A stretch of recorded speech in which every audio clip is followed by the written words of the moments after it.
కేటీఆర్ అంటుండు అర్బన్ ఏరియాలో కాకుండా రూరల్ ఏరియాలో ఉన్న ప్రజలు 6 గ్యారెంటీలు నమ్మి మోసపోయినాం మేము అని చెప్పేసి వాళ్ళు అంటున్నారు అని చెప్పేసి కేటీఆర్ పదే పదే ప్రతి వేదిక మీద కూడా అదే మాట్లాడుతున్నారు. 6 గ్యారెంటీల గురించి మీరు ఏమంటున్నారు? సోయి ఉండాలి కదా జరన్న, కేటీఆర్కి మాట్లాడడానికి సిగ్గు ఉండాలి కదా కొంచెమన్నా.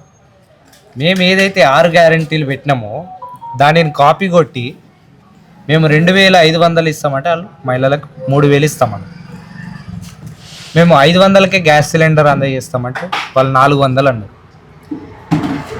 ఆరోగ్యశ్రీ 5 లక్షల నుండి 10 లక్షలకు పెంచుతామంటే వాళ్ళు 15 లక్షలు అన్నారు. పెన్షన్ 4000 ఇస్తామంటే 2000 నుంచి 4000కు పొడిగిస్తామంటే వాళ్ళు 6000 అన్నారు. మేము రైతు బంధుని 7500 నుండి రైతు భరోసా పథకం కింద 15000 ఇస్తామంటే వాళ్ళు 16000 ఇస్తామన్నారు. అయితే వాళ్ళు ఎక్కువ ఇస్తున్నారు కదా మాకంటే. మేము ఏదైతే 6 గ్యారెంటీలో పెట్టినామో దానికి ఎక్కువ, దానికి మించి ఇస్తామన్నారు కదా.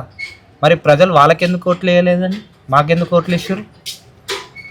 ఎందుకంటే గత 10 ఏళ్ళుగా అరే మూర్ఖుడా, అరే చెత్తనా కొడుక, నువ్వు 10 ఏళ్ళుగా చెయ్యండి ఇప్పుడేమొచ్చి మాటలు చెప్తున్నావురా అని చెప్పి ప్రజలు జర తెలివిగా ఆలోచించి కాంగ్రెస్ పార్టీ వస్తే మాకు ఇస్తుంది చేస్తుంది అని చెప్పి కంపల్సరీగా కాంగ్రెస్ పార్టీకి ఓటు వేసి గెలిపించారు. కాబట్టి కొంచెమన్నా సిగ్గుండి సోయుండి మాట్లాడాలి కదా అండి. ఈయన మాట్లాడే మాటలకి మా ముఖ్యమంత్రి గారు అవసరం లేదండి. మేము మా ఎన్ఎస్ఐ నాయకులు, మా యువజన కాంగ్రెస్ నాయకులు చాలు. ఏం మాట్లాడుతున్నారు? జర సోయుండి మాట్లాడు, జర ఎక్కడన్నా మారు, బుద్ధి చేసుకో. సంవత్సరం అయిపోయింది, ప్రజాప్రభుత్వం జర మంచి చేస్తుంది. విద్యార్థులకి, నిరుద్యోగులకి, రైతులకి, మహిళలకి జర సపోర్ట్ చేయి.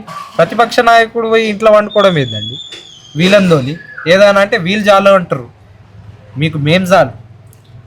ఎట్లయితే కేసీఆర్ అవసరం లేదో ఈ కాంగ్రెస్ పార్టీకి మేం చాలని కేటీఆర్ హరీష్ రావు అంటుండో, మీకు మేం చాలు. మా ముఖ్యమంత్రి గారు అవసరం లేదు, మా మంత్రులు అవసరం లేదు, మా ఎమ్మెల్యేలు కూడా అవసరం లేదు, మా యువజన కాంగ్రెస్ ఎన్ఎస్ఏ నాయకులే చాలు.